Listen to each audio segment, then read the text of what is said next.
Je parlerai de ta bonté, de ta fidélité.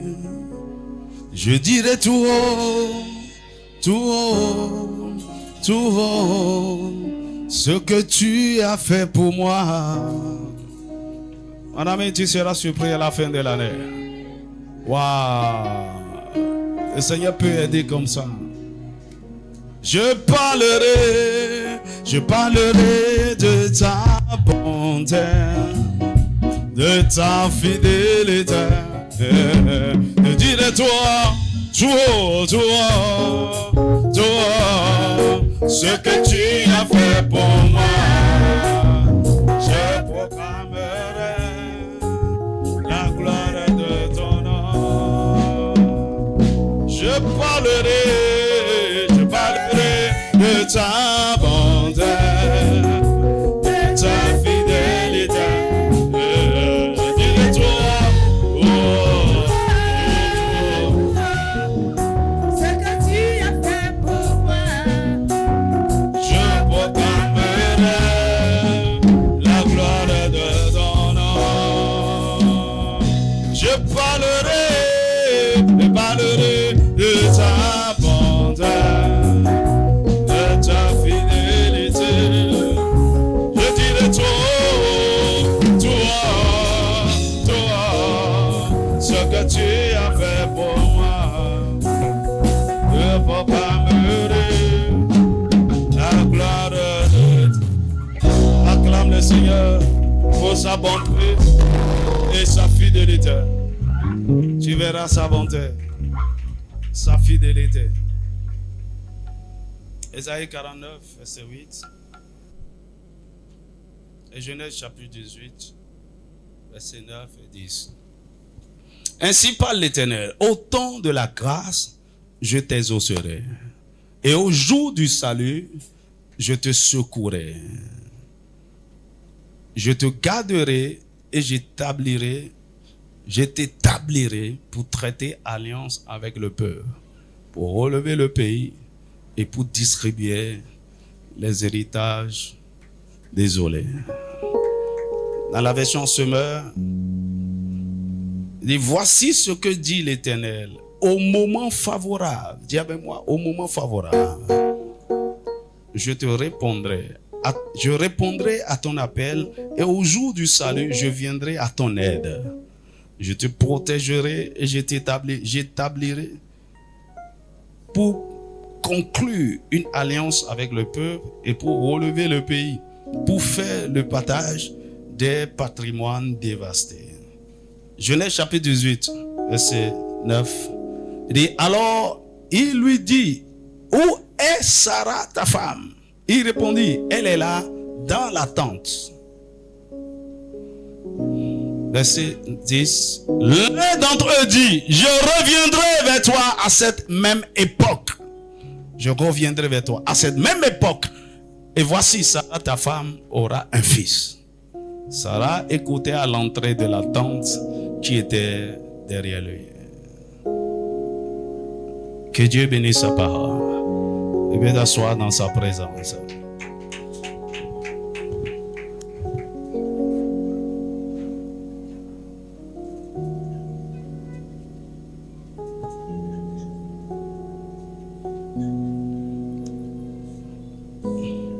Écoutez, cette année, vous devez prendre la parole de Dieu très au sérieux. Et je suis un enseignant. Et quand j'enseigne, désormais, je vais avoir cahier et bic à la main. Canet et bic à la main. Quand vous écrivez, vous êtes en train de prendre notes, vous écoutez, vous suivez mieux. Tout ce qui sont devant ici. Tu es là, tu ne prends même pas la peine pour aller sur la chaîne pour réécouter les messages. Même moi, quand je réécoute, je prends note. Tu vois, quand vous êtes en train de prendre note, vous faites plus attention. Dis-moi un vrai amen. Et même parce que vous êtes en train de prendre note, au-delà de ce que le prédicateur est en train de dire, Dieu veut vous parler. Et il y a des choses, vous devez écrire. Il y a des instructions que Dieu veut vous donner. Au-delà de la voix du prédicateur, il y a la voix du Saint-Esprit. Tu vois, quand on est en train de prêcher, il y a deux voix. ou 3. Parce qu'il y a la voix de Satan aussi derrière. Mais la voix du Saint-Esprit veut vous parler. Dis-moi un vrai amen.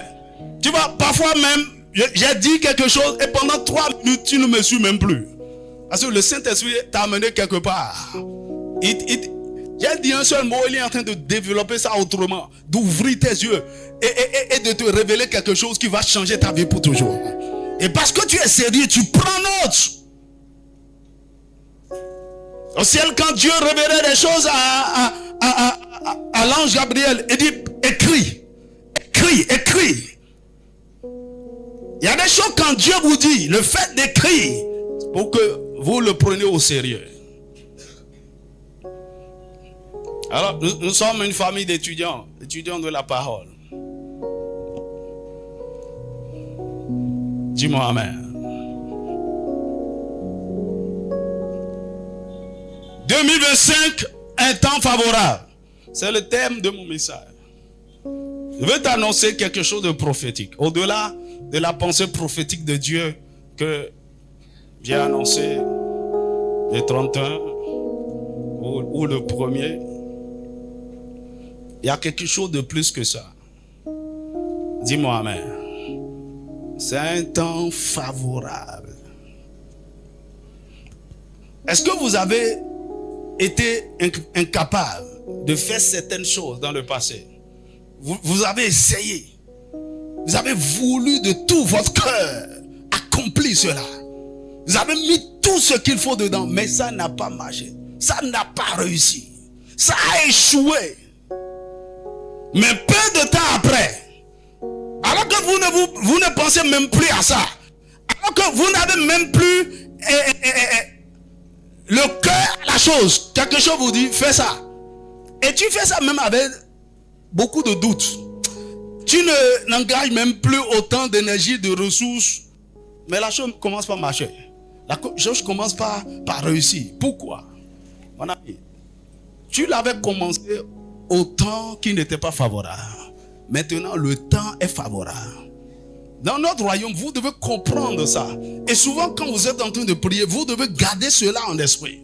Qu'il y a des choses que vous demandez à Dieu, ce n'est pas encore le temps de leur accomplissement. C'est pourquoi la Bible dit dans Ecclésiaste chapitre 3, verset 1, il y a un temps pour tout.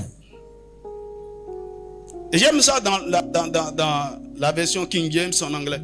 Il dit, il y a un temps pour tout et il y a un temps pour chaque but sous le soleil. Parle de purpose, chaque but, chaque objectif, tout ce que vous poursuivez, tout ce que Dieu vous a même mis à cœur d'accomplir, toute vision qu'il vous a demandé, qu'il vous a donné à un temps. C'est pourquoi il dit dans Habakkuk, écris la vision, écris la prophétie, qu'on la lise couramment. Si elle tarde, attends-la, parce qu'il y a un temps d'accomplissement. C'est selon toi que ça tarde. Il dit si elle tarde, attends-la, car elle s'accomplira certainement. Parce que ce que Dieu t'a dit, il a déjà préparé un temps pour son accomplissement.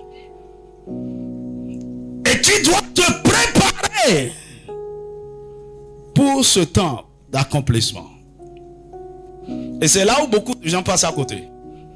Parfois, Dieu t'a dit des choses, il t'a révélé des choses, et tu es là à dire, ouais, ce que Dieu m'a montré, c'est excellent. Laisse-moi te dire, la personne que tu as vue en train de faire ce que tu vois là, ce n'est pas encore toi, ce n'est pas encore la version de toi qui doit accomplir ça. C'est toi, mais en une autre version. Et ce qui va t'amener à cette version, c'est la préparation. Il y a un temps de préparation et de transformation qui va t'amener à ce temps favorable où ce que Dieu a dit va commencer par s'accomplir. Mon ami, Dieu m'a dit des choses terribles. Tu sais, depuis quand il a commencé par me parler de mon appel de mon ministère, le 17 janvier 2007.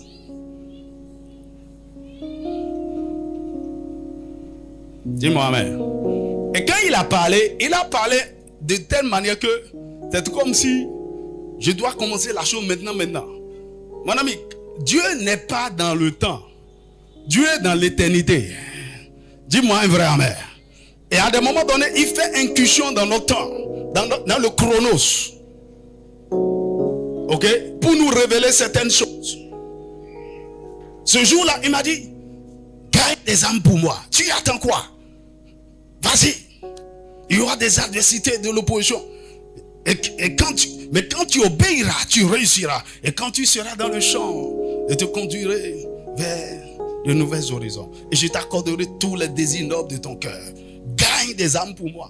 Et j'ai écrit dans mon journal, la vision de ma vie, c'est de gagner des âmes. Mon ami, c'était même pas ça. C'est pas vraiment ça. Et puis, à partir de ce temps-là, je m'appelais évangéliste. Et je me rappelle cette année, effectivement, j'ai conduit une équipe pour aller évangéliser dans les villages de Tchaourou. Mais quand on est revenu, c'est comme si c'est pas encore ça. Je ne suis pas encore prêt. Parfois, Dieu te dit, en 2012, il m'a dit, tout est prêt pour cette vague. Ce que je veux faire, des multitudes viendront. Il n'y aura pas de place pour les contenus. Tu verras des milliers de multitudes. Ça, c'est en avril 2012. Ok, tu vas croire que tu vas commencer par voir, mon ami. Quand Dieu parle, Dieu est dans le now tout le temps. Il est le présent tout le temps. Dis-moi un vrai amen. Et donc, quand il est en train de voir, écoute, deux personnes venaient. Deux personnes. Ok, c'est la même personne. Hein? C'est la même personne. C'est vrai que tu ne se ressembles pas, mais en termes de taille, c'est pas mal. Ok? Fais face à ça. C'est la même personne. Maintenant, moi, quand je suis dans le temps et je suis en train de regarder cette personne, en ce temps-ci, je ne vois que lui. Je le vois en 2025, le 5 janvier. Mais Dieu n'a pas une vision, une vue limitée. Il est dans l'éternité. Il voit tout le tableau. Il voit tout. Il a une vue panoramique. Donc quand il voit ce jeune homme, le 5 janvier 2025, ce qu'il va devenir le 25 décembre 2030, il voit tout au même moment. Mais il parle à ce jeune homme de ce qu'il va faire en ce temps-là, au temps présent. Dis-moi un vrai amen. Il dit, c'est pourquoi il pourrait dire, il regarde Gédéon, vaillant héros, tu es grand, puissant, va, libère mon peuple. Je te déclare grand sur la terre, tu vas accomplir tel. Mais il savait que ce qu'il est en train de dire, il y a un écart. Dans le chronos, dans le temps, il y a 25 ans qui s'est passé dedans. Il dit à Abraham, je vais te donner un fils. Je susciterai par toi une postérité puissante et grande. Les nations sortiront de toi. Oh. 1 an, 2 ans, rien. Abraham et Sarah, toujours stériles. Toujours stériles. Mais quand Dieu regardait Abraham, il voyait la multitude d'Israël. C'est pourquoi il essayait de l'amener à capturer la vision. Il lui a fait montrer les étoiles du ciel. Il lui a fait l'expérience de la poussière, du sable. Il dit, tu peux conduire.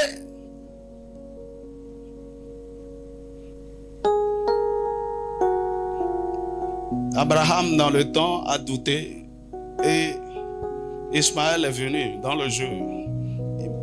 Ça, c'est les hommes, ça. Quand nous sommes pressés, on veut arranger les choses, on veut faire les choses par nous-mêmes. Dieu m'a dit.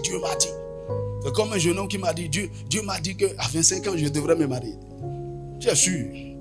D'abord, il faut être sûr que ce n'est pas tes pensées, ce n'est pas la pensée du diable, ce n'est pas... Même si c'est la pensée de Dieu, il faut que certaines conditions soient réunies. Lorsque tu auras 25 ans pour te marier, si ce n'est pas réuni, ce n'est pas encore le temps. Dis-moi amen. Alors 24 ans après la promesse, Dieu vient maintenant. Et il rentre dans le temps. Il quitte l'éternité, il rentre dans le temps. Il visite Abraham sur la terre. Il dit l'année prochaine. À pareil moment.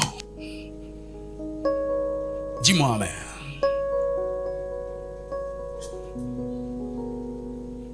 Non, le Seigneur est en train de parler à quelqu'un. Il y a beaucoup de choses que tu as envie de faire. Des choses dont tu rêvais depuis longtemps. Mais dans le secret, le Seigneur te préparait. Il te préparait. Même quand tu essayais et tu échouais, Dieu te préparait. Il te forgeait. Et laisse-moi te dire, pour beaucoup d'entre vous, vous êtes arrivés à ce point-ci. Oh, dis-moi un vrai amen. Ce que Dieu veut accomplir en cette année, pendant ces 12 mois, nous allons vivre des choses extraordinaires. Est-ce que tu peux acclamer pour le Seigneur? Merci. Vous pouvez retourner à vos places. Un temps favorable.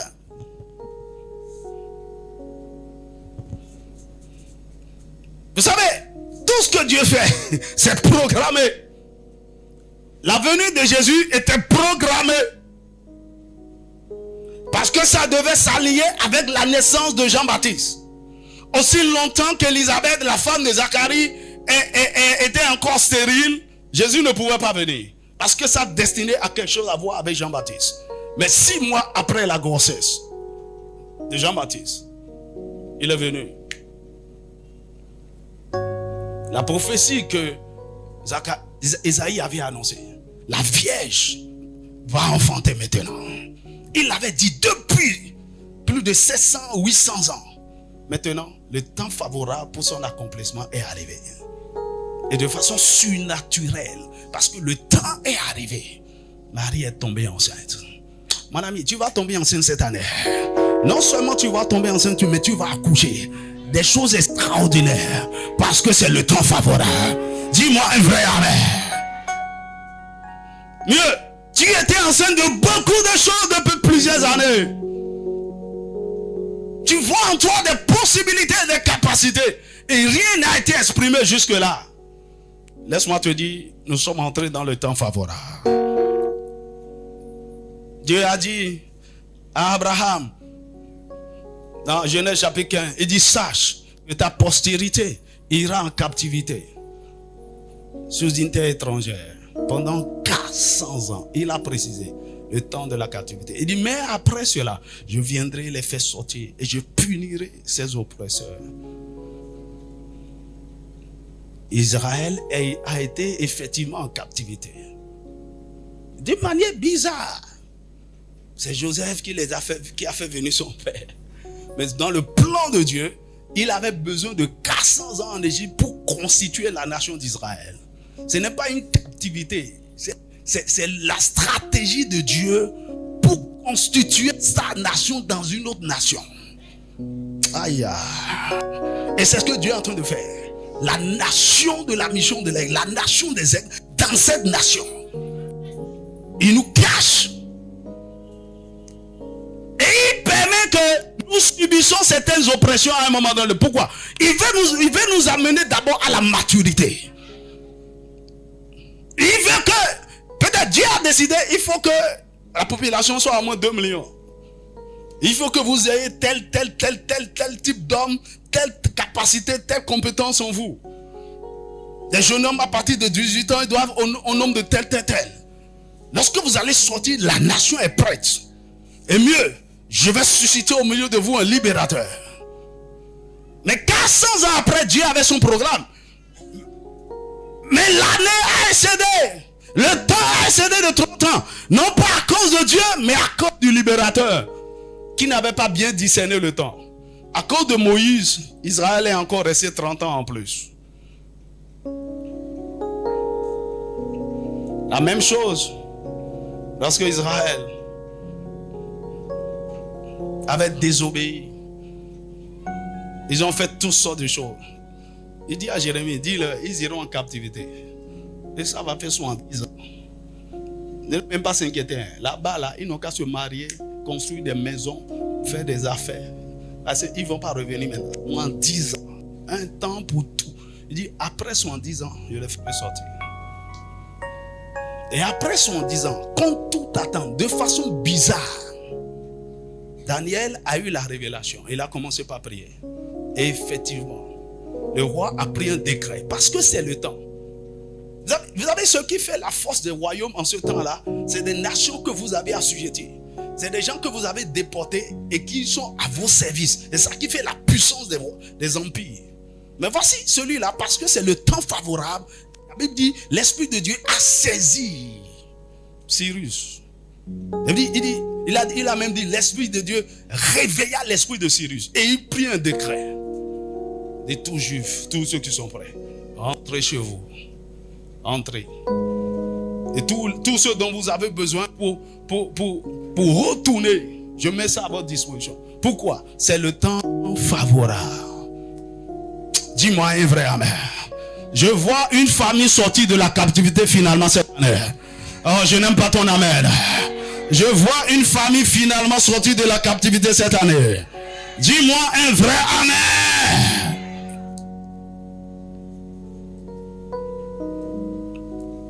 Quand Israël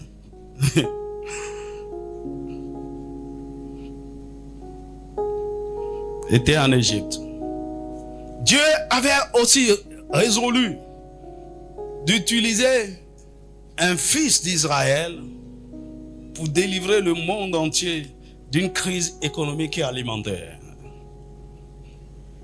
C'est pourquoi la Bible dit que Dieu a envoyé devant eux un homme, Joseph, jusqu'au temps. Donnez-moi Psaume 105, versets 17 à 19. Psaume 105, versets 17 à 19.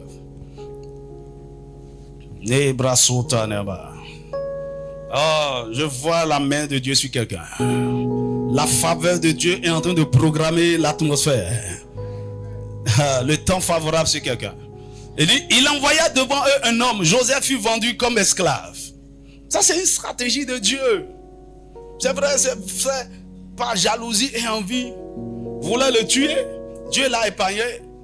Et ils ont préféré le vendre. Mais c'est pour accomplir la prophétie. Vous savez, Joseph est un type parfait de Jésus dans l'Ancien Testament. Ils l'ont vendu comme Judas a vendu Jésus. Mais Dieu dit, c'est Dieu qui l'a envoyé. Il dit, on serra ses pieds dans des liens. On le mit au fer. Jusqu'au temps où arriva ce qu'il avait annoncé. Il lui avait annoncé, tu seras premier ministre. Il s'est vu grand, 13 ans avant, jusqu'au temps. Et quand le temps est arrivé, Dieu a arrangé les choses. Sa main est allée sur Pharaon et un rêve. Te donne 2 sons cette nuit. Et ces magiciens ne pouvaient pas l'interpréter. Ces sorciers ne pouvaient pas l'interpréter. Parce que le temps d'accomplir dans la vie de Joseph ce qu'il lui avait montré est arrivé. Dis-moi amen. Au même moment, la main de Dieu est allée sur les chansons. Souviens-toi de Joseph. Il t'a aidé en prison. Tu ne vois pas les conditions dans lesquelles vous êtes. Qui peut interpréter le rêve? Dis, c'est vrai, Joseph, depuis 2 ans. C'est le temps favorable. Lui-même voulait que les chansons l'aident 2 ans avant sa sortie. Madame, il ne faut pas blâmer certaines personnes qui ont refusé de vous aider. Dieu est dedans parfois. Parfois, vous traversez certaines situations compliquées et difficiles. Les gens sont autour de vous, même des parents. Ils sont capables de vous donner la main d'association, de vous soutenir, de vous faire sortir de là. Mais ils ne font rien. Et tu es amer, tu es choqué. Tu as demandé de l'aide, ils n'ont pas voulu. Ne sois pas choqué. Ne sois pas en colère. Écoutez, parfois, par compassion, nous pouvons amener quelqu'un à sortir du plan de Dieu. Parce qu'on veut aider. Écoute-moi, plusieurs fois j'ai voulu aider les gens. Le Seigneur m'a dit non. Il ne faut pas l'aider. Joseph a été oublié. Parce qu'il y a le temps favorable où l'aide doit venir. Au temps favorable, l'aide est venue. Et il est sorti. Et en 24 heures, toute sa vie a changé. Il est devenu ce que Dieu voulait. Quand le temps arrive, les conditions, tout ce qu'il faut pour que vous soyez élevé, mon ami, ce jour arrivera dans la vie de quelqu'un cette année. Mon ami, je te parle là, au cours de cette année 2025. Quelque chose va t'arriver. En 24 heures, ton histoire va changer totalement. Quelqu'un va expérimenter un miracle financier qui va changer son histoire pour toujours. Oh, dis-moi un vrai amen. Quelqu'un va expérimenter un accès, une nomination, un contrat, quelque chose, en peu de temps, et puis c'est fini. Lorsque la chose va s'accomplir, tu verras que tu es rentré dans ce que Dieu t'avait montré depuis 15 ans, depuis 20 ans. Et les choses vont commencer par s'enchaîner. Mon ami, Joseph était devenu tout puissant tout à coup. Il avait la possibilité, j'imaginais. Il avait des rêves, des projets. Oh, si j'étais grand, j'allais faire ceci dans l'agriculture, dans l'économie. Je vais faire. Il rêvait. Mais ici, mais voici, on lui a donné toute la possibilité, les ressources, les moyens, l'autorité. Pharaon s'est écarté totalement. Il lui a dit, Joseph, c'est toi qui commande le pays, c'est toi qui dirige. Garde-moi, laisse-moi seulement le trône. Et il commandait. Parce que le temps favorable est arrivé. Dis-moi, amen. Je me rappelle, un jour en 2007, j'étais resté concentré. J'ai lu certains livres, j'ai dit, les Saints nous a appelés à faire des disciples. Et j'ai écrit un bon message, une série de messages sur le disciple là, le fait d'être disciple. J'ai dit, je vais enseigner ça à qui maintenant? Je n'étais pas pasteur, je n'étais rien. Mon ami, aujourd'hui là, j'ai la possibilité d'enseigner tout ce que je veux. Dis-moi un vrai amen. Le moment viendra et vous donnera la possibilité. Il y a des idées que vous avez aujourd'hui. Il y a des projets que vous avez. J'ai envie de faire ceci, faire ceci. Mon ami, le temps favorable arrive. Et tu seras étonné que... donc c'est possible. Oui, c'est possible. Au temps favorable. Dis-moi un vrai amen. C'est quoi un temps favorable? Le temps favorable, c'est le temps Kairos. Dis avec moi, temps Kairos. Il y a deux types de temps. Le temps Chronos, c'est le temps que nous utilisons là. Ok? Le temps qui est marqué par le soleil et la lune. Le jour se lève, la nuit tombe. Le jour se lève, la nuit tombe. Et l'année compte 365 jours. Ou 66 dans les années bissextiles. Il y a des mois, il y a des semaines. Ça, c'est le temps Chronos. Le temps Chronos. Et le temps Kairos, c'est le temps favorable déterminé par Dieu dans sa souveraineté et qui est imposé au Chronos. Est-ce que vous me suivez? D'accord. Dieu détermine ce temps et il vient imposer ça dans le Chronos. Maintenant, dans le Chronos, ça peut correspondre à une année, à une saison donnée. Comme nous sommes entrés en 2025. Dis-moi un vrai amen. En réalité, ce temps favorable dont je suis en train de vous parler, ça a commencé depuis le 1er octobre 2024. Vous vous rappelez, je vous ai annoncé. Il m'a dit, vous rentrez dans la saison Rehoboth. Ça a commencé depuis le 1er octobre.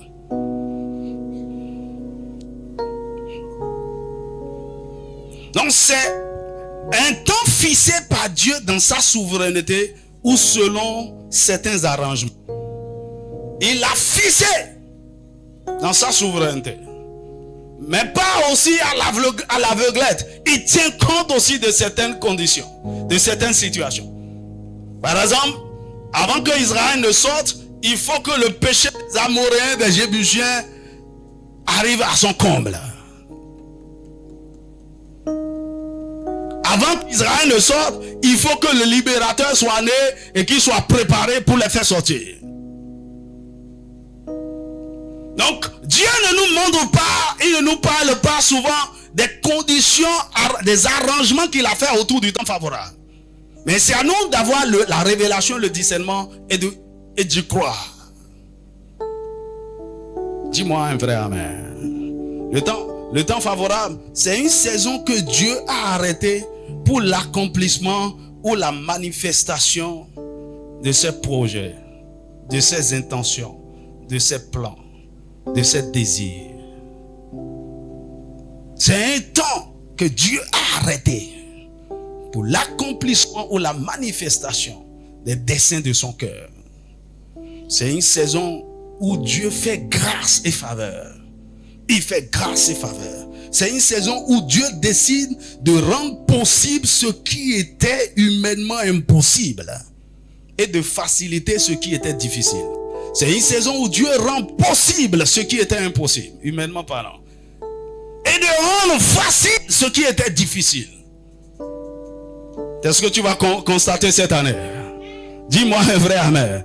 C'est une saison où les conditions favorables sont réunies pour la réalisation de certaines choses. C'est une condition favorable. C'est une saison où les conditions favorables sont réunies pour la réalisation de certaines choses. C'est le temps où les choses dépendent plus de Dieu que des hommes. Je veux que tu gardes ceci plus en esprit. C'est le temps où les choses dépendent plus de Dieu que des hommes. C'est Dieu qui est à l'heure. C'est l'homme qui commande. L'homme s'associe. L'homme devient un partenaire avec Dieu pour accomplir les choses. Mais les choses dépendent plus de Dieu que des hommes. Par exemple, le serviteur d'Ésaïe 49 parlait avant que Dieu ne lui annonce le temps favorable dans le verset 8.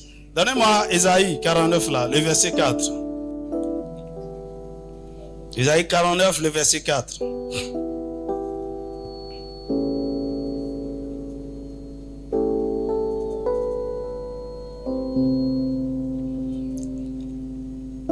Il dit, et moi, j'ai dit, c'est en vain que j'ai travaillé.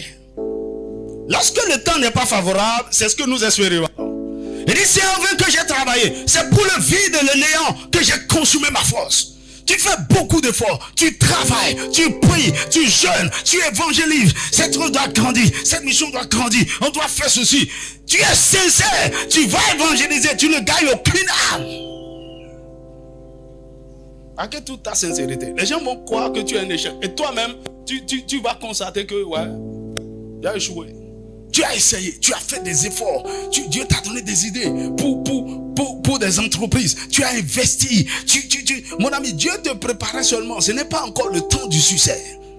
Et tu vas croire que j'ai travaillé pour rien. Les gens m'ont exploité. Ils ont utilisé mes idées, mes compétences. Et c'est eux qui prospèrent. Mais moi, je suis ici. Il dit, c'est pour le vide que j'ai consumé ma force. Mais il a une révélation. Il dit, mais mon droit est auprès de l'Éternel. Et ma récompense est auprès de mon Dieu. Donc le temps favorable, c'est un temps de récompense. Les efforts qui étaient fournis sans récompense, le travail que tu avais fait sans aucun résultat, le Seigneur vient te récompenser.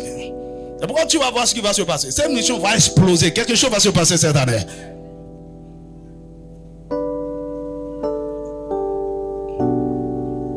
Je suis là en train de vociférer, de crier, de prêcher depuis toutes ces années-là.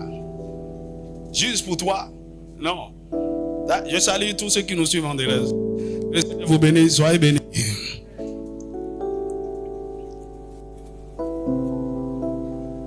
Mais le temps est passé. Donne-moi maintenant le verset 8. Alors il a consumé sa force. Il a fait toutes sortes de choses. Alors le Seigneur lui parle. Ainsi parle l'Éternel. Au temps de la grâce. Tu as fait des efforts, tu as consumé ton énergie, rien n'est sorti. Mais il dit, au temps de la grâce, je t'exaucerai. Ce que tu désirais depuis le temps de la grâce au moment favorable, je vais t'exaucer. Parce que, écoute-moi, c'est pourquoi le temps favorable, c'est le temps où Dieu exauce les prières. Non pas les prières que tu fais maintenant, les prières que tu avais faites. Dis-moi un vrai amen. Il dit, au jour du salut, je te secourrai. Je te viendrai en aide. Tu avais cherché mon aide. Tu avais cherché mon secours. Tu avais prié. Seigneur, si tu peux me donner 10 millions. Oh, mon ami. Cette année, tu auras des centaines, des dizaines de millions. Oh, dis-moi un vrai amen. Il n'y avait personne pour t'aider. Personne pour soutenir ton projet. Il dit, aujourd'hui, je te secouerai, je te garderai, je t'établirai pour traiter alliance avec le peuple. Maintenant, il va plus loin. Et ce même homme, va au verset 17 ou verset 18.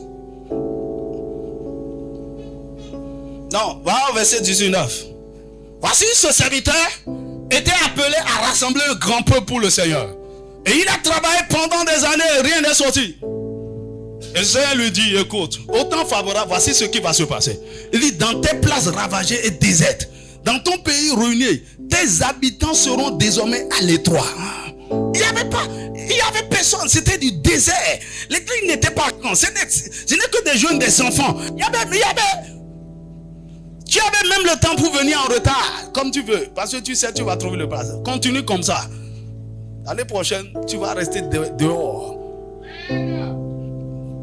Ok, tu comprends plus de quoi je suis en train de parler. Il dit, tes habitants seront désormais à l'étroit, et ceux qui te dévoraient s'éloigneront. Au temps défavorable, il y a des dévoreurs qui travaillent. Verset 20. Il dit, ils répéteront à tes oreilles. Maintenant, il y a une multitude autour de ce serviteur, de ce berger. Il dit, ces fils dont tu fus privé, tu avais tout fait pour les avoir. Ils diront, l'espace est trop étroit pour moi. Fais-moi de la place pour que je puisse m'établir. Oh, vous venez d'où? Il dit, il répétera à tes oreilles, ces fils dont tu fus privé, ces grâces, ces ressources, ces compétences, ces hommes, ces aides destinées dont tu fus privé, ils sont maintenant si nombreux que tu n'as même pas de place pour les gérer. Oh, dis-moi un vrai amen. Des milliers, des millions dehors là-bas qui affluent vers cette mission. Il dit, l'espace est trop étroit pour moi. Fais-moi de la place pour que je puisse m'établir.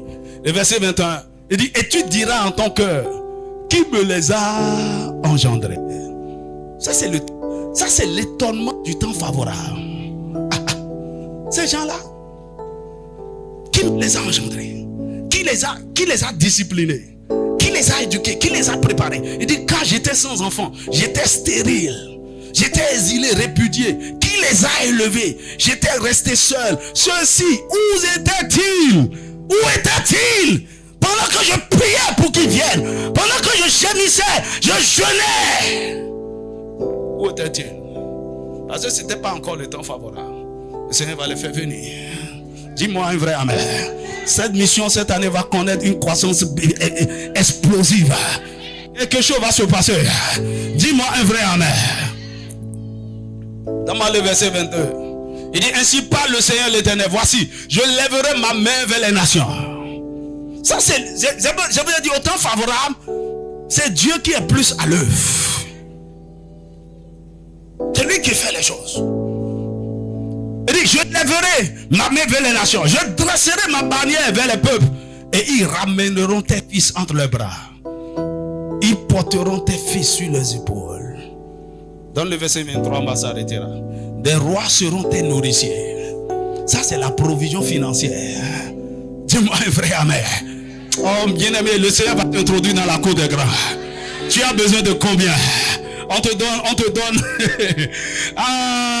Il dit, des rois seront tes nourriciers, tes financiers. Des grands vont devenir les financiers de tes projets. Et leurs princesses te nourrissent. Ils se prosterneront devant toi, la face contre terre, et ils lécheront la poussière de tes pieds. Et tu sauras que je suis l'Éternel. Et ceux qui espèrent en moi ne seront point confus. Ceux qui espèrent, ceux qui attendent le temps favorable, ils ne seront jamais confus. Déclarez-moi, c'est mon temps favorable. C'est le temps où Dieu décide d'avoir pitié. Il décide de faire miséricorde. 2025 est une année favorable, un temps favorable pour la mission de l'aigle, pour la nation des fils de Dieu manifestés. Alors, de façon globale, que se passe-t-il au temps favorable? On l'a déjà dit ici, pêle-mêle. Je vais les citer de façon stratégique. Que se passe-t-il Dieu se souvient de nous. Premièrement, au temps favorable, Dieu se souvient de nous. C'est-à-dire quoi? Ses regards sont braqués sur nous. Nous devenons l'objet de son attention. Et il décide de s'occuper de notre cas. Figure-toi, il a beaucoup d'enfants. Dans ce qu'il t'a dit, ce qu'il a voulu faire avec toi, il dit, ah, mon ami, même nos pères de famille font ça pour voir. Des papas qui ont beaucoup d'enfants.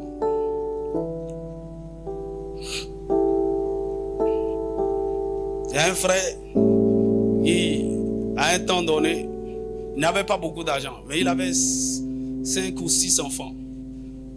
Et puis je l'ai appelé et dit, ah, parce que les temps sont durs. Hein. Il dit, j'ai dû envoyer les 3 premiers à l'école d'abord. Le 4e pouvait commencer, même le 5e aussi, mais on va attendre l'année prochaine. Je n'ai pas assez d'argent. Dis-moi amen. Dis-moi amen.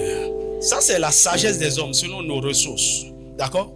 Mais dans la sagesse de Dieu aussi, Dieu décide de faire grâce, de faire faveur à certaines personnes à un moment donné. Et dit, toi, attends là-bas. Attends un peu. Continue de te préparer. Continue de prier. Continue de me chercher. Continue d'être transformé. Mais au temps favorable, nous devenons l'objet de son attention. Il dit, ok, maintenant, je vais m'occuper de toi. Dieu se souvient de nous. C'est ce qu'il a fait à Sarah. Genèse chapitre 21. Genèse chapitre 21, verset 1 à 2. Mon ami, Dieu va te donner ton Isaac cette année et tu vas rire. Tu vas rire aux éclats. Dis-moi un vrai amen. Il dit, l'Éternel se souvint de ce qu'il avait dit à Sarah. Et l'Éternel accomplit pour Sarah ce qu'il avait promis. Il se souvint. Et il accomplit. Il a dit, comme des parents font des promesses aux enfants. Il dit, maintenant, je vais faire envers toi ce que j'avais dit. Sarah devient enceinte et elle enfanta un fils. C'est ce que Dieu lui avait dit il y a 1 an. Il dit, l'année prochaine, à pareil moment, je te revisiterai. Et elle a enfanté un fils.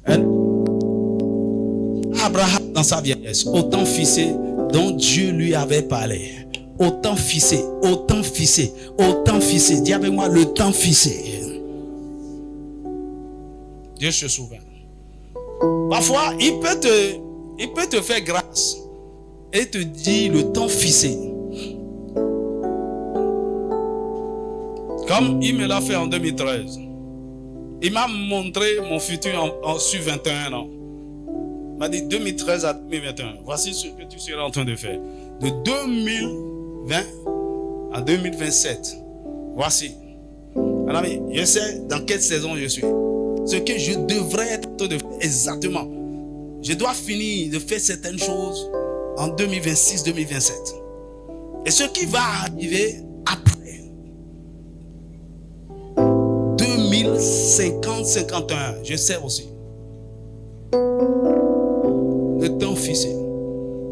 Il m'a dit en ce temps-là, tu seras assis à la table des grands. Et ce qui va se passer de maintenant jusqu'en 2030, je vais dire certaines choses, peut-être le dimanche prochain. Je vais parler du plan de Dieu pour la mission de l'aigle. Parce qu'il faut que tout le monde rentre dans la danse maintenant.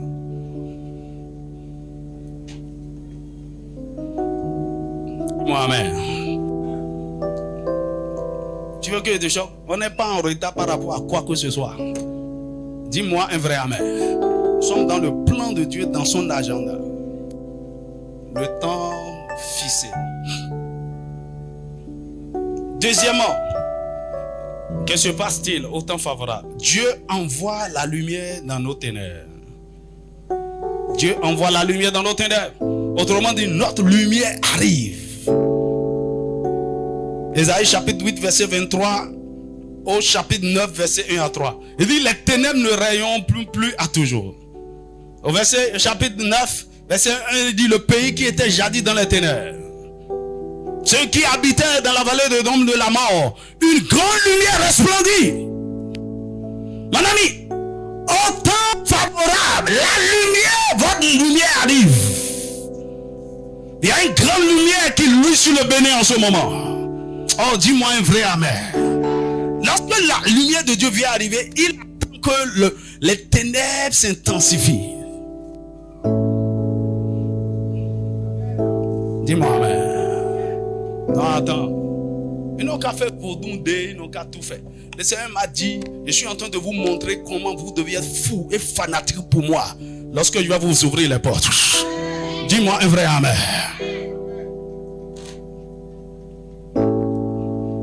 Écoutez, cet homme, notre président, c'est un instrument en les mains de Dieu pour ouvrir nos yeux.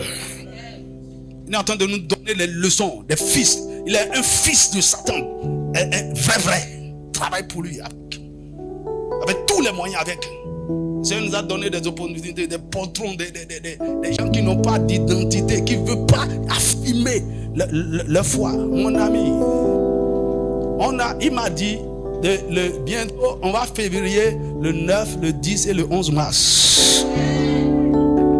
Ce qu'ils ont fait à l'extrême, on va le faire aussi. Dis-moi un vrai amen. Dis-moi un vrai amen. Le Bénin va devenir un centre d'attraction parce que les plus grands rassemblements chrétiens dans l'Afrique, ça se fera ici. Dis-moi un vrai amen. Parce que nous sommes en train d'arriver au temps de la lumière. Au jour du Seigneur, c'est un temps de grandes ténèbres.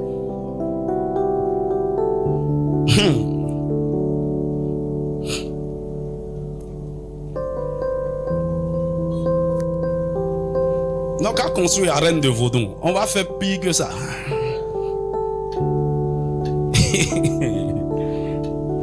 Au temps de la lumière, ça dit quoi? La gloire de Dieu maintenant descend sur vous. Et la première des choses que la gloire de Dieu fait, il vous envoie la lumière de la révélation. Au temps favorable, des choses que vous ne compreniez pas, vous allez comprendre maintenant. C'est pourquoi il dit dans Isaïe 60, il dit lève-toi car ta lumière est arrivée. Ce qui fait qu'on ne se lève pas, qu'on ne peut pas opérer. On est dans le noir. On n'a pas compris. Lorsque ta lumière arrive, tu vas te lever. Je suis en train de parler à un homme d'affaires. Ta lumière est arrivée. Cette année, tu vas te lever. Avec révélation, avec intelligence, avec sagesse, avec précision. Quand la lumière arrive, tu ne tâtonnes pas, tu ne doutes pas. Les choses sont claires. La révélation est claire. Tu ne te cherches pas.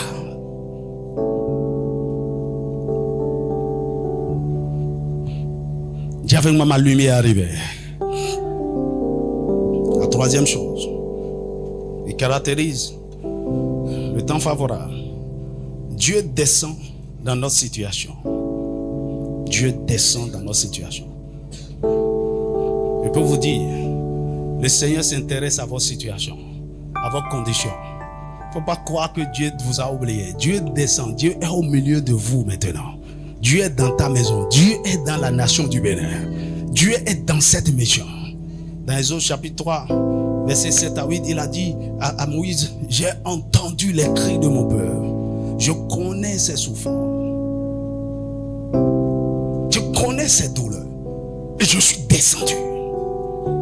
C'est-à-dire quoi? Au temps favorable, Dieu est plus près de nous. Sa présence manifeste est avec nous. Et c'est parce qu'il est présent, il était présent en Israël. C'est pas Moïse qui faisait les miracles, les prodiges. C'est la présence de Dieu. Donc, parce que Dieu est descendu au milieu de nous, il y aura des signes et des prodiges, des choses étranges, des manifestations étranges, des réponses aux prières étranges. Nous allons poser de simples actes de foi, les choses bizarres vont s'accomplir. Parce que Dieu est avec nous, on peut mettre le bâton dans l'eau et l'eau se transformera en sang. Parce que Dieu est avec nous, on peut annoncer des calamités sur nos ennemis. Écoute-moi, cette année, nos ennemis vont souffrir. Il m'a donné certaines armes, je n'utilisais pas. Cette année, je vais trop utiliser. Il m'a donné une chicotte pour chicoter mes ennemis. Je vais les chicoter cette année.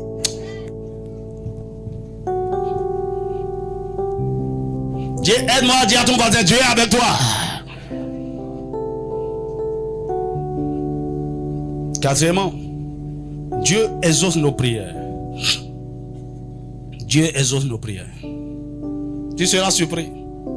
Dieu exauce nos prières. Luc chapitre 1, verset 11 à 17.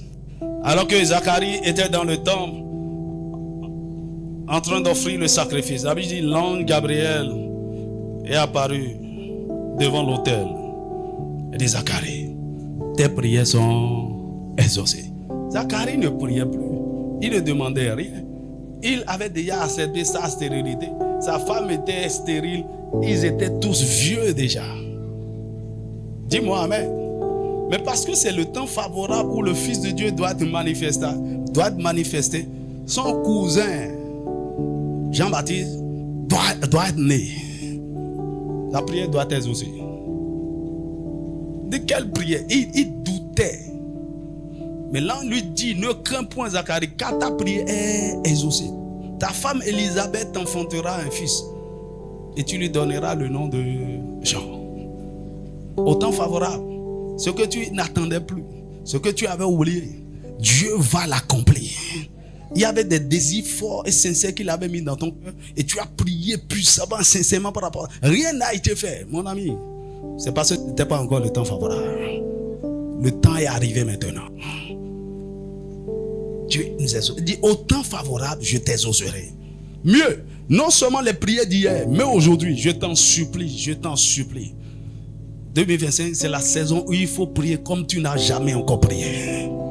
Prie comme un malade. Prie tout le temps. Parce que le Seigneur est prêt. La Bible dit invoquez le quand il est prêt. Il y a un temps où Dieu est prêt. Je vous le dis cette année, Dieu est prêt. Et ceux qui vont l'invoquer, il va les exaucer. Dis-moi un vrai amen. Cinquièmement, Dieu vient à notre secours. Dieu nous aide. Il vient à notre secours. Il dit au jour du salut, je te secourrai, je te viendrai en aide. Dans 2 Chroniques chapitre 14 verset 10 à 11, et Asa disait, il dit, Dieu, je sais que tu es capable de venir en aide aux faibles et aux forts. Tu es capable, mon ami, Dieu va te venir en aide. Dans tous les domaines où tu es faible, où tu es incapable, où tu es limité, le secours de Dieu viendra. Il va t'aider. Là où tu as remarqué, Seigneur, je ne peux pas. Oh, le Seigneur aime ça. Seigneur, je n'ai pas les compétences, je n'ai pas les ressources, je n'ai pas la capacité. Il va t'aider. Parce que c'est le temps favorable. Écoute-moi, donc, faut plus dire, faut même pas penser. Je n'ai personne, il n'y a personne pour financer, je n'ai pas les hommes qu'il faut. C'est pourquoi j'attends d'abord. Cette année, il ne faut pas attendre. Lève-toi, le secours arrive. L'aide arrive. Les hommes dont tu as besoin, les ressources dont tu as besoin pour financer le projet sont déjà disponibles. Le Seigneur attend ton acte de foi. 6. Dieu envoie un libérateur. Au temps favorable, Dieu envoie un libérateur. Et chacun a besoin d'un libérateur. Écoute-moi. À un moment donné, lorsque Dieu veut changer ton histoire, il envoie un homme dans ta vie. Il te fait rencontrer quelqu'un de particulier. Tu peux rencontrer beaucoup de gens, mais à une saison, au temps favorable, il y a quelqu'un en particulier que Dieu te fait rencontrer. Pour te faire basculer dans ta terre promise. Un libérateur. Pour te faire sortir de la captivité. Pour te délivrer de la main de tes oppresseurs. Un libérateur. Que le Seigneur t'ouvre les yeux cette année, afin que tu vois, afin que tu identifies le libérateur qui t'envoie. Moïse était le libérateur. Et il fallait que les enfants de Dieu croient en lui. Et Dieu lui a donné des signes. Il dit, montre ces signes devant les anciens. Ils vont te croire. Il faut qu'ils sachent que le Dieu du ciel t'a envoyé. Celui qui s'appelle le Je suis t'a envoyé pour les délivrer. Et quand ils ont vu les signes, ils ont cru. Il dit, Moïse, on est avec toi, on te suit. Mon ami, au temps favorable, que Dieu te donne le discernement d'identifier ton libérateur. Et il a toujours dit aux gens, le Seigneur m'envoie comme libérateur pour un peuple en particulier, pour certains hommes stratégiques en cette saison. Que le Seigneur ouvre tes yeux. Dis-moi un vrai amen. Exode chapitre 3 verset 1 à 11, Juge chapitre 6 verset 11 à 6, 7. Que se passe-t-il au temps de la grâce, au temps favorable? Dieu nous délivre de nos oppresseurs ou ennemis. Dieu nous délivre de nos oppresseurs. Israël était tellement oppressé. Le Seigneur est venu pour les délivrer. Ésaïe 49, verset 24 à 26. Il dit la capture du puissant. Est-ce que la capture du puissant lui échappera? Mon ami, ton oppresseur peut être puissant n'importe comment. Il peut avoir des raisons légales pour te maintenir en captivité. Au temps favorable, Dieu lui-même se lève en tant que juge suprême pour déclarer ton acquittement, pour déclarer ta libération. Tu peux avoir des vêtements sales comme Josué le souverain sacrificateur. Le Seigneur déclare ta sanctification. Dis-moi un vrai amen. Je te vois délivré de la main de tes oppresseurs. Je te vois délivré de la puissance de la sorcellerie, de la puissance des autels de la maison de ton père, des autels de la maison de ta mère, des autels de ton village. Dans le nom de Jésus, tout autel de réclamation sur ta vie est brisé au nom de Jésus. Tout esprit familier qui te suit est délogé de ta vie au nom de Jésus. Les esprits qui viennent te mélanger la nuit, couchant avec toi, mari de nuit, femme, est oppresseur. Le Seigneur te délivre de ça. Madame, c'est le temps favorable. Et Dieu veut faire quelque chose avec toi. Il ne peut pas te laisser en captivité. Il ne peut pas te laisser oppressé.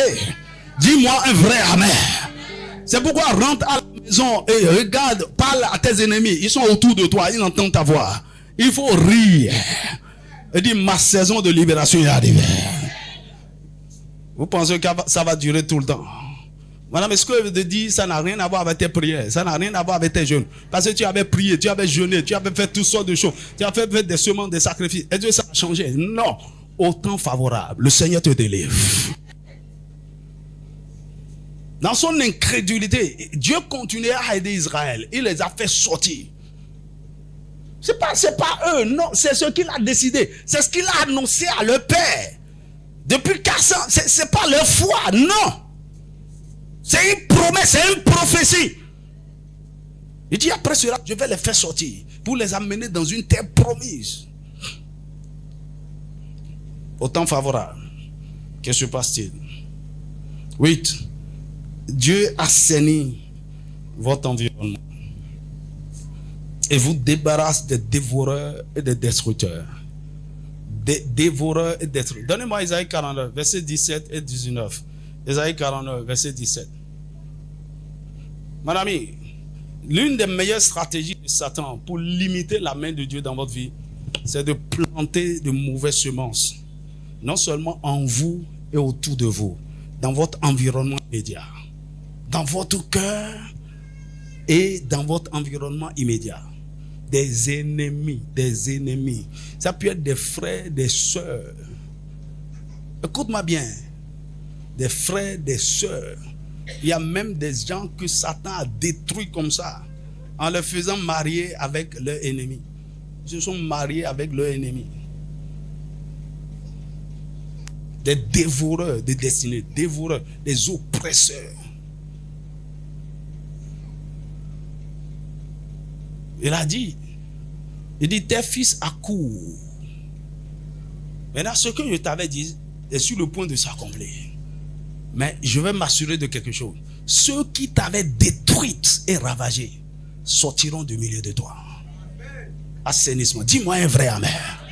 Il y a un péché qui t'avait détruit et ravagé à l'intérieur. Le Seigneur te sépare de ça. Et ça va sortir de toi au nom de Jésus. Il y a de mauvaises relations, de mauvaises connexions. Des gens proches de toi qui te détruisaient à l'intérieur, qui te ravageaient. Écoute-moi, c'est Dieu qui s'en occupe. Il dit, ils sortiront du milieu de toi. Il dit, il y a des gens qui vont sortir d'ici. Dis-moi un vrai amen. Ça a commencé. Il y aura un grand assainissement. Les dévoreurs. Tu peux être ma mère. On va se séparer de toi. Tu peux être même mon épouse. On va se séparer de toi. Tu peux être n'importe qui. Il dit, je suis très proche du pasteur. Moi, même si c'est ma peau, je vais couper ça. Mon ami, ce que Dieu veut accomplir est plus important que n'importe quelle relation que vous pouvez entretenir. À des moments donnés, Dieu veut accomplir de grandes choses. Et c'est une seule personne qui est en train d'empêcher. Une seule personne qui est dans le système. Un seul individu. Une seule femme.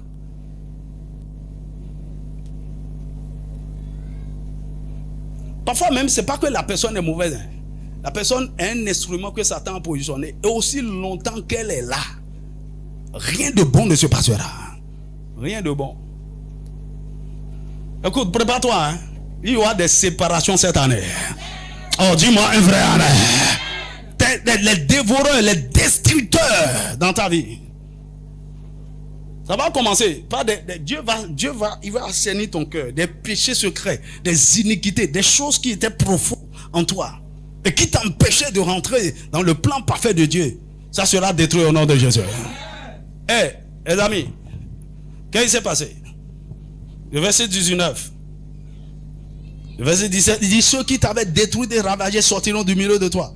Le verset 19, il dit, dans tes places ravagées et désertes, dans ton pays ruiné, tes habitants seront désormais à l'étroit. Et ceux qui te dévoraient s'éloigneront.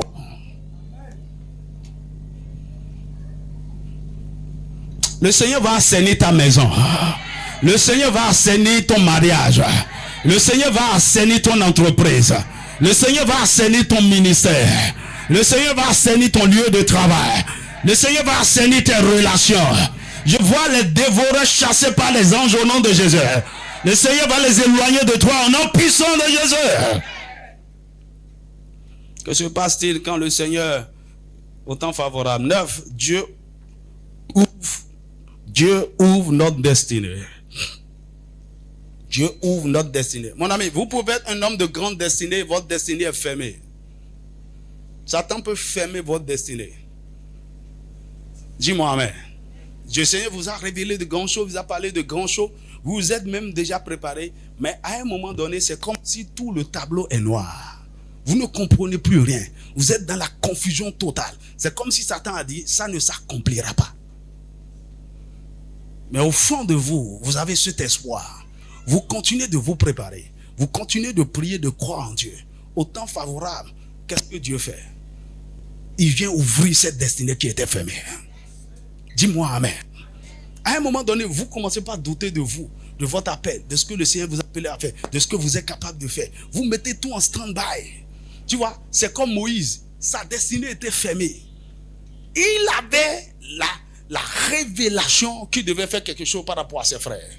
Mais il avait commencé de la mauvaise manière, par le bras de la chair. Dis-moi amen. Sa mère lui avait dit quelque chose certainement. Mais, quand il s'est retrouvé dans le désert pendant 40 ans, il a oublié. Il a oublié que Dieu pouvait faire quelque chose. Il a oublié même Israël. Il pensait à eux de temps en temps. Seigneur, aide-les. Mais un jour, le Seigneur lui est apparu. Dans le buisson Adam, le Seigneur est en train d'ouvrir une grande destinée. Moïse, tu n'es pas un berger. Tu es un leader. Tu es un prophète. Tu es un faiseur de loi. Tu es un sacrificateur. Moïse, lui seul, en fait, toute la nation était réunie en lui. Dis-moi, frère, c'est pourquoi Dieu pouvait dire à un moment donné, il dit, je vais détruire tout le peuple et je susciterai pour toi une autre nation. Tout ce que la nation devrait être était en Moïse. Mais voilà, le voilà en train de conduire les moutons dans le désert. Il y a beaucoup de destinées comme ça, fermées. Tout ce que madame fait, tu es en train de vendre clu et Gali devant la porte. Destinée fermée. Tu es en train d'enseigner les enfants quelque part dans destinée fermée. Toi, le Seigneur a appelé à faire de grandes choses. Destinée fermée. Destinée. Satan a fermé ça. Tu es même hors du plan de Dieu. Ce que Dieu a voulu faire avec toi, tu es loin même de ça. Loin. Dans l'environnement favorable dans lequel tu es loin de ça. Destinée fermée. Le Seigneur ouvre il ouvre ta destinée cette saison. Oh, je vois ta destinée ouverte. Dis-moi un vrai amen. Je prie pour toi. Tu auras l'espérance du buisson Adam. Il y aura une rencontre qui va repositionner les choses. Il y aura des révélations qui vont repositionner les choses. Dis-moi un vrai amen.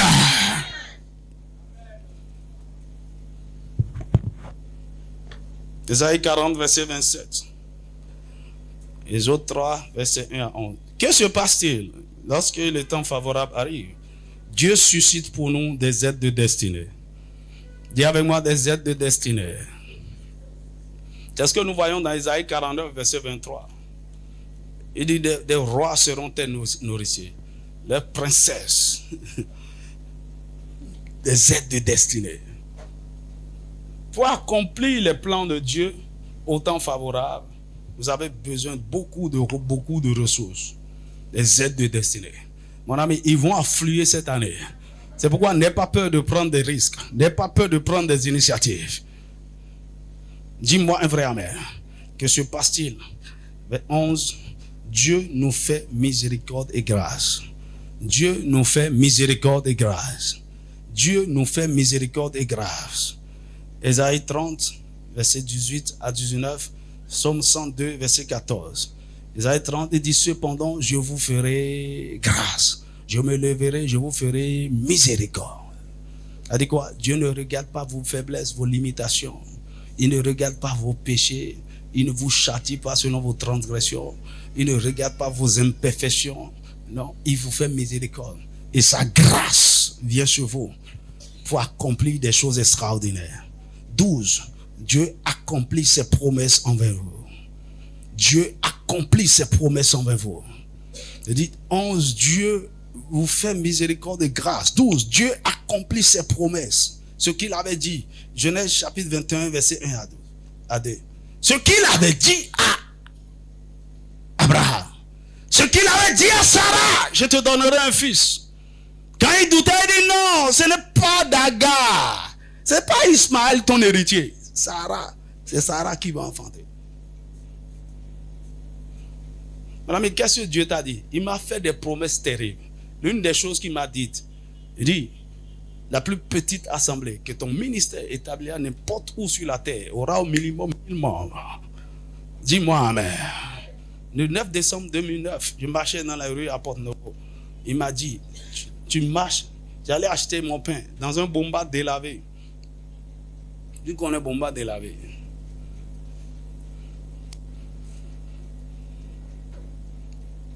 J'étais en train de lire le livre de David Odekbo, Success System. J'étais en anglais. Il m'a dit, tu marches dans la rue comme un pauvre. Mais bientôt, il va te secouer comme un trophée au-dessus de cette nation. Et le peuple saura que moi, c'est moi l'Éternel, je lève. J'ai rentré en moi comme une flèche. J'ai couru. J'ai dit, peine, ya.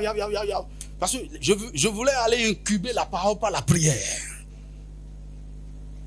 Mais quelle promesse Dieu t'a faite? Il ne faut pas croire que écoute-moi, que tu le veuilles ou pas, écoute-moi bien, le moment viendra, je deviendrai un homme phare dans cette nation. Je ne sais pas comment ça va se passer, c'est pas la politique, pas la... Le moment viendra, tout le monde. Quand tu dis, tu connais Benjamin, qui ne le connaît pas, qui ne le connaît pas. C'est ça qu'on appelle trophée au-dessus de la nation. Je ne sais pas comment ça va arriver. Mais le temps va venir, je vais secouer cette nation par l'évangile. Ça là, c'est clair dans ma tête. Partout, on sera présent. Des croisades partout. Nos bus seront partout. Des camions podium partout. On va bouleverser cette nation. Des programmes ici et là. Des conférences ici et là. Il me l'a dit.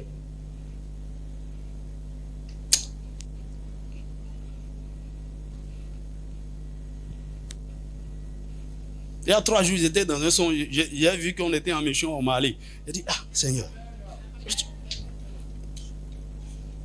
Je savais qu'on était nombreux, mais je me rappelais toujours. Il y avait mon épouse, Zoé et Joanita. Et puis on était dans un espace public au Mali. J'ai dit, Seigneur, donc on est déjà arrivé ici. Et j'étais allé dans une pâtisserie pour aller acheter des friands, des croissants. Et puis j'achetais. Et un pain est même tombé. Et là, je me suis réveillé. J'ai dit, Seigneur, qu'est-ce que tu es en train de dire? En tout cas, ce que je sais, il faut commencer par intercéder sérieusement pour le Mali. Dis-moi, amen.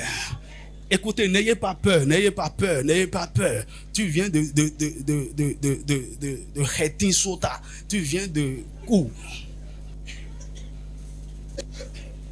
Tout ce que Dieu t'a dit, c'est le moment de croire. Là où Dieu veut t'amener, tu n'as aucune idée. Tu viens d'où? Ton village n'est même pas sur la carte du Bénin. Encore moins le nom de ta famille. Mais le Seigneur va faire de toi quelque chose de grand. Le Seigneur va rendre ton nom grand et puissant. Dis-moi un vrai amen. J'ai vu des choses. Mon ami, j'ai mon carnet noir à la maison. Un jour, j'ai fait un son. Je ne reste pas comme ça. Hein. Quand il dit à mon épouse, j'ai rêvé, il dit, toi, tu as rêvé. Je ne reste pas. Et ça me montre juste des choses comme ça, ou me parle. Mais quand je dors, moi, je dors. Mais quand je vois des choses dans mon sommeil, une fois, on a fini les élections. Et puis, il y a tout un cortège de la garde présidentielle. J'étais dans ma maison. La maison avait une véranda. J'étais debout, j'étais là. Ils ont annoncé les résultats. Et j'étais le gagnant. Et la garde présidentielle était venue. Il dit, Monsieur le Président, ils étaient tous. Il dit, garde à vous. Repos. Et je me suis réveillé du sommeil. J'ai dit, Seigneur, ça veut dire quoi? Seigneur, ça veut dire quoi? Ni Madou président, Andou président.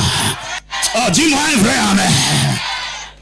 Il m'a dit ceci. Soit tu es roi ou tu es faiseur de roi. Tu as des accès au palais. Élection, ok. Dis-moi un vrai amen. Est-ce que tu peux acclamer le Seigneur pour toutes ses promesses? Ça va s'accomplir, ça va s'accomplir. Faut pas douter. La Bible déclare heureuse celle qui a cru, car les choses qui lui ont été annoncées de la part du Seigneur auront leur accomplissement. Crois. Tout ce que Dieu t'a dit, ça peut paraître n'importe. Crois. Dis avec moi, je crois. Faut croire en la promesse de Dieu. Est-ce que quelque chose comme ça peut sortir de... C'est quel nom déjà? C'est ce qu'on disait de Jésus. Quelque chose comme ça peut sortir de Nazareth. De Nazareth quand même. Nazareth de la Galilée.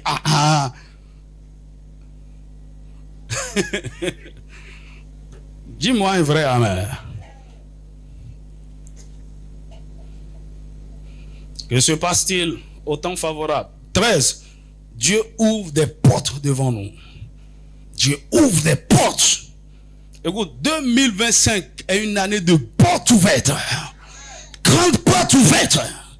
Écoute-moi, c'est pourquoi elle te dit, si quelque part tu vois des portes fermées, c'est pas vrai, c'est semblant. Il faut foncer. Tu vois des portes fermées, il faut les briser.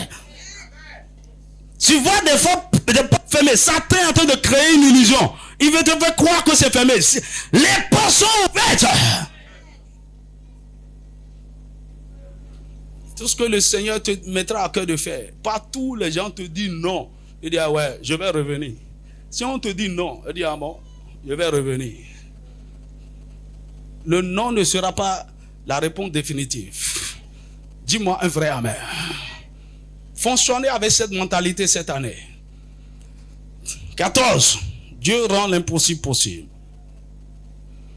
Matthieu 19, 20. Dieu rend l'impossible possible.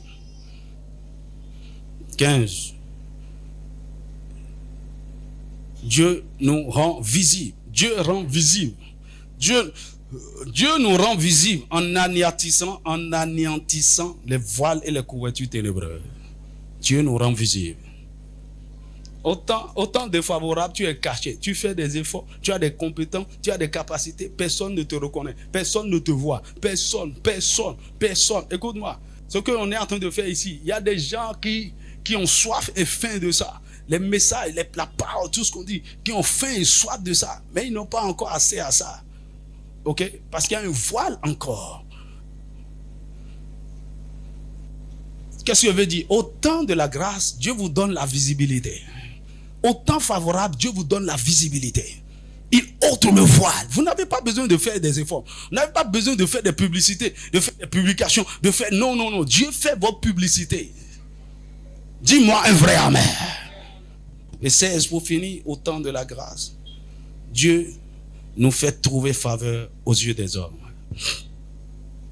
Dieu nous fait trouver faveur aux yeux des hommes. Dis avec moi, faveur aux yeux des hommes. Dis avec moi, faveur aux yeux des hommes. Mais laisse-moi finir par ceci rapidement. Je ne vais pas te dire ce qui caractérise la saison sans te dire comment profiter du temps favorable. Comment profiter du temps favorable? 6 choses, pour ne pas dire 7. Premièrement, être sûr que vous êtes en Christ et que vous poursuivez ses intérêts. Être sûr que vous êtes en Christ. Mon ami, le Seigneur est en train de finir avec les religieux. Ceux qui font midouémen.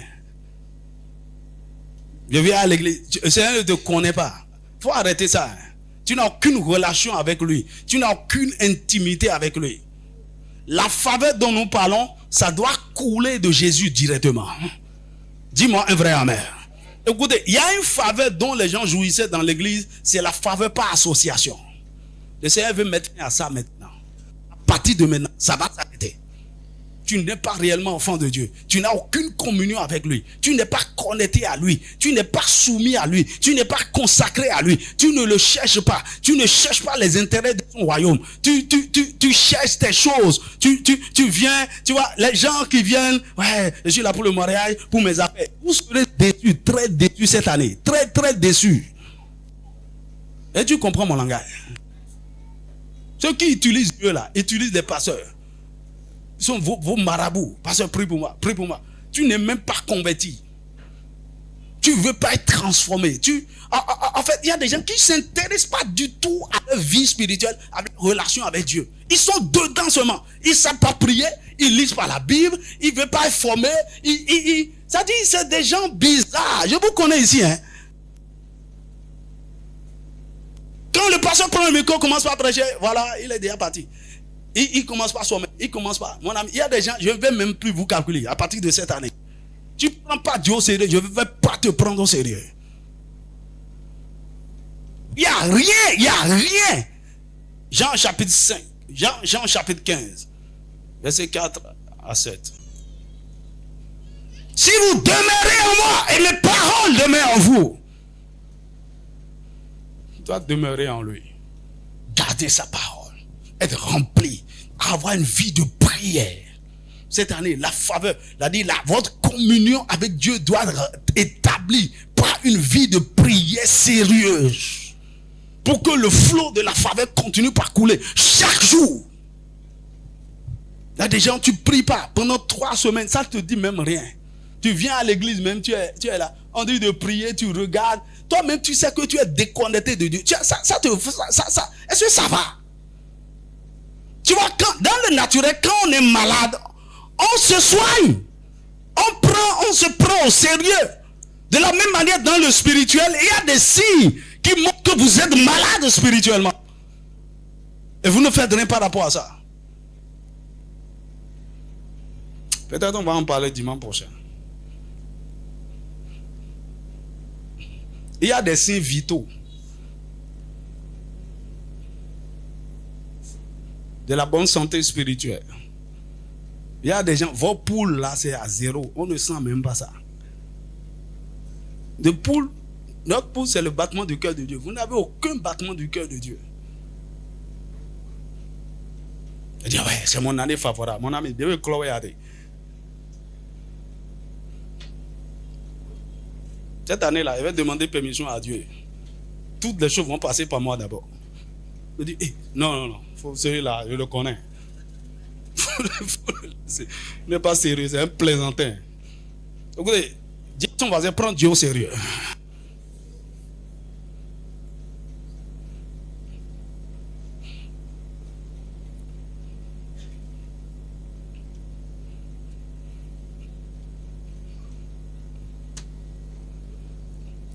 Deuxièmement, discerner le temps favorable.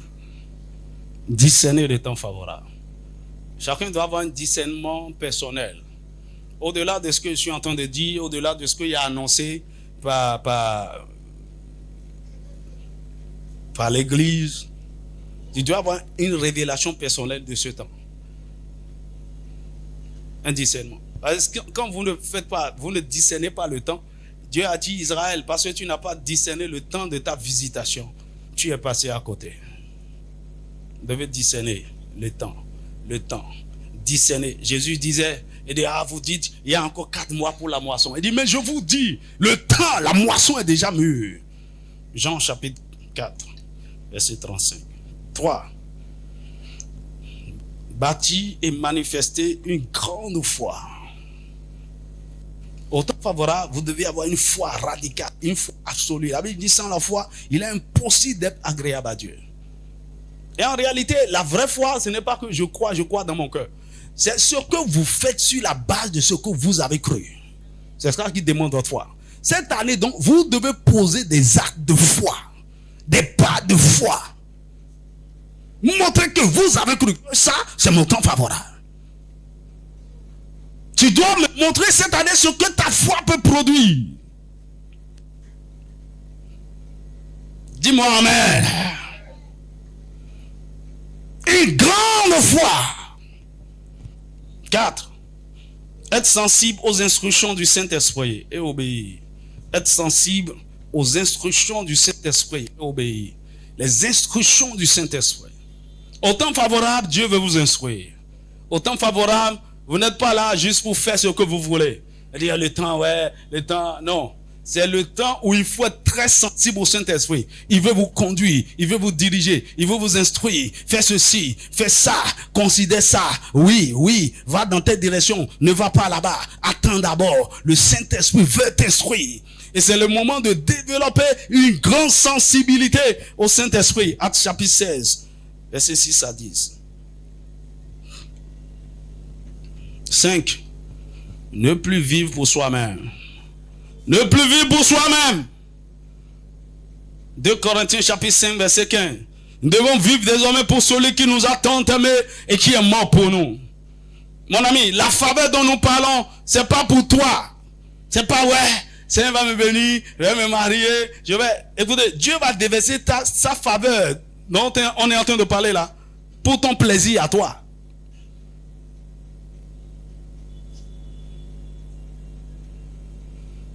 Ma prière est que tu ne deviennes pas les enfants de Dieu bénis et inutiles. Bénis et inutiles. Ils sont pleins, remplis dans les églises. Dieu les a bénis, il les a élevés, il leur a donné des positions. Ils ne savent même pas à quoi ça doit servir. Il a mis des ressources entre leurs mains, inutiles. Dieu est en train de nous montrer un exemple. Satan a élevé un de ses fils. Il est très utile en ses mains.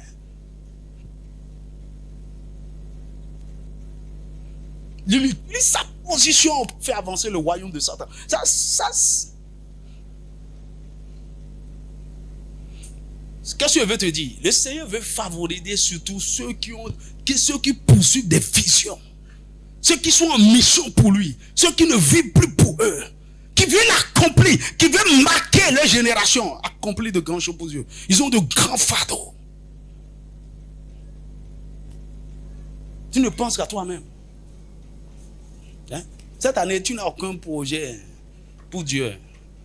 La dernière fois, on a dit d'écrire des choses. Tout ce que tu as écrit là, c'est toi. Toi. Tu n'as rien compris. J'ai écrit des choses terribles. Je n'ai rien écrit pour moi-même. J'ai demandé juste 2 choses pour ma famille. Le reste, tu as besoin de quoi? La faveur dont écoutez, c'est pour nous que Dieu a élevé. Quand Dieu a élevé, je vous avais dit, voilà. Premier dimanche, action de grâce. C'est notre temps. Ignorant et idiot. Ça veut dire que tu n'as aucun fardeau pour Dieu. Tu vis pour toi-même. Tu as fait tes plans. Dieu n'est dans rien de ce que tu fais. Personnellement, tu n'as même décidé, ok, cette année, voici ce que je vais faire. Quand il va y avoir ceci, avoir ces 2-3 millions, voici. Il y a même des gens ici, il n'y a rien dans cette église qui porte votre nom. Tu vois, ces chaises-là, c'est quelqu'un qui a acheté. Ça ne te plaît pas, dit pasteur. Moi-même, là, je vais compléter ces chaises. On va remplacer ces chaises en plastique là. Il n'y a rien. C'est seulement quand on dit quelque chose que en tchoumpere, ça ne va pas. Ton cœur n'est pas encore dans la chose. Je vais faire ceci, je vais acheter ma maison, On veut faire des choses dans la maison de Dieu. Et tu as l'argent dans ton compte et tu ne donnes pas. Tu n'as rien compris. J'ai dit non, j'ai déjà fait un programme pour ça. Un programme. Quel programme? Je veux me marier.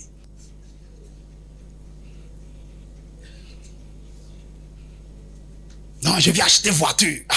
J'ai acheté voiture. Parce que j'ai dit c'est notre temps favorable. Tu crois que la faveur, ça se montre dans ces choses-là? Et je vous parle sérieusement. Ayez le cœur pour Dieu. Ne vivez plus pour vous-même. Ayez de grands rêves pour Dieu. Mais fais ceci. Les gens qui vivent pour eux, ils regardent, ils voient tout le temps des opportunités pour servir. Parce que je vais m'occuper de ça. Je vais m'occuper de ça. Ça là, ça fait combien? Ok. Le mois prochain, pasteur, je vais te donner les 2 millions. On va, mon ami. Écoute-moi bien. Si tout ce que tu fais, c'est que tu donnes dîmes et offrandes, tu ne fais rien d'exceptionnel. Si tout ce que tu fais, tu crois même que en donnant prémisse de janvier là, que tu as fait sacrifice, tu n'as rien fait. Ça c'est quelque chose que Dieu nous a instruit de faire. Qu'est-ce qu'il t'a dit de faire toi? Mais qu'est-ce que tu fais? En quoi ta vie est un sacrifice sur l'autel? Qu'est-ce que tu as? Quel rêve tu as pour l'avancement de son royaume? La faveur de Dieu sera déversée en abondance sur ceux qui ne vivent plus pour eux-mêmes. C'est-à-dire, quand les gens ne pensent à eux, toi-même, ta vie là, ça ressemble à quoi? Tu as besoin de quoi? Hein? Maison, voiture. Comme tu as besoin de combien de voitures? Tu as besoin de combien de lits pour dormir? Quand tu as construit le château de 17 chambres là, toi-même, tu partages tes membres dans les 17 chambres la nuit pour dormir. Ta tête est ici,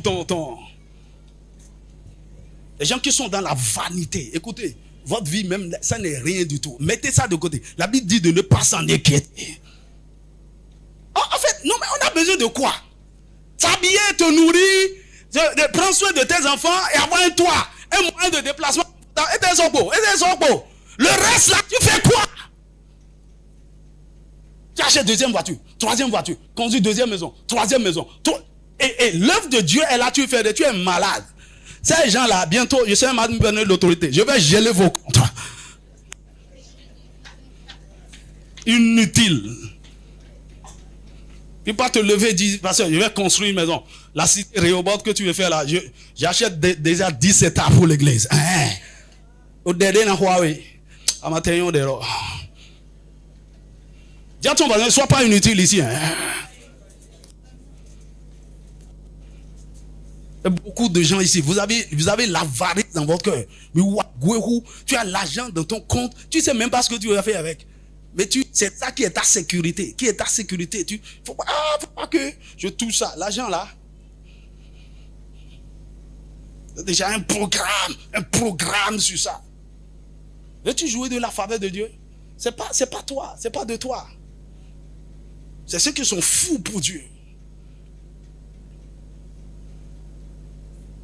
Tu veux que de choc? Tu veux que de choc? Dieu me donne, j'ai 100 millions maintenant. Je vais construire maintenant. Moi, je ne suis pas malade.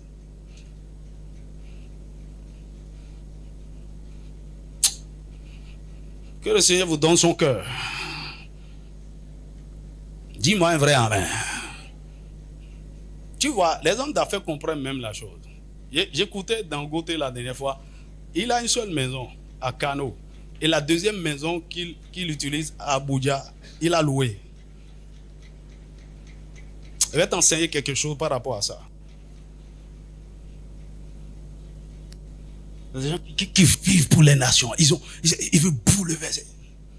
Il y a un quartier de quoi. On veut construire des cités, c'est pourquoi? C'est pas pour faire habiter les gens qui n'ont pas de moyens et tout pour faire. Les gens qui ont le cœur de Dieu, qui ne vivent plus pour eux, tu vas voir ce que Dieu va te faire. Tu as le battement du cœur de Dieu. Attends, je vais te donner l'argent, je vais te favoriser, je vais t'accorder ceci, je vais t'accorder ceci.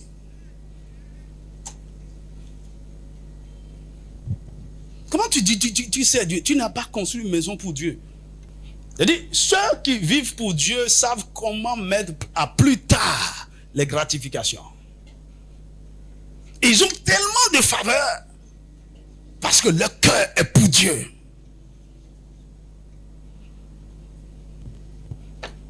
Si ma parole te choque, sois délivré. Dis amen fort. Que le Seigneur reconvertisse ton cœur et corrige ta tête. Tu penses mal. Tu n'as rien à prouver à qui que ce soit dans ce monde. Rien. Nous voulons faire des choses à Dieu. Et les gens, quand les gens vont dire, mais comment ça? quand on sera au ciel. Hi. Donc tu avais fait tout ça, oui. Quand tu meurs, tu as déjà vu les gens parler de vos maisons, de vos voitures, de vos rien. Personne ne parle de ça, rien même. Les gens s'apprêtent à partager même. Apprenez à investir l'argent, vos ressources au ciel. Là où il n'y a pas de taille, là où il n'y a pas de rouille, il n'y a pas de voleurs. Dis-moi amen. Et si vos cœurs sont braqués là-bas, il n'y a rien que Dieu ne puisse vous donner. Dis-moi un vrai amen. Sixièmement, se lever et travailler dur. Se lever et travailler dur. Se lever et travailler dur. Mon ami, au temps favorable, c'est le temps où il faut travailler. Est-ce que tu m'entends? Cette année-là, il n'y a pas de paresse. Hein? Parce que lorsque la faveur de Dieu est là, il y a des opportunités, des portes ouvertes, des possibilités. Ce n'est plus le moment de dormir. Il faut travailler. Travailler dur. Travailler.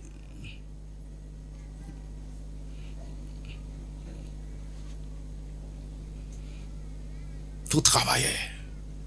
Travailler. Sinon, vous allez abuser de la faveur. Vous allez abuser de la grâce. Il faut travailler. Et 7 pour finir. Avoir un cœur favorable. L'état de votre cœur peut vous disqualifier de la faveur de Dieu. Et voici les types de cœurs qui vont vous disqualifier pour recevoir sa faveur. Des cœurs remplis de non-pardon, de haine et d'amertume. Des cœurs faux, hypocrites, malhonnêtes, menteurs, trompeurs. Des cœurs jaloux et envieux. Des cœurs négligents et paresseux. Des cœurs découragés, désespérés, tristes et abattus. Des cœurs incrédules, des cœurs oublieux et ingrats. Les cœurs orgueilleux, les cœurs désobéissants et rebelles. Les cœurs durs et inflexibles. Les cœurs impurs et souillés. Des cœurs coléreux. Vous avez ce type de cœur, vous devez crier à Dieu cette année. Seigneur, change mon cœur. Seigneur, reprogramme-moi.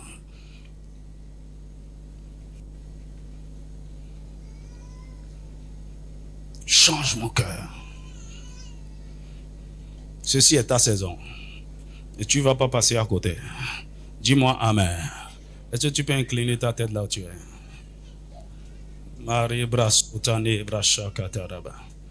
Ne brasa katara brasha. Ne brasha katare braga.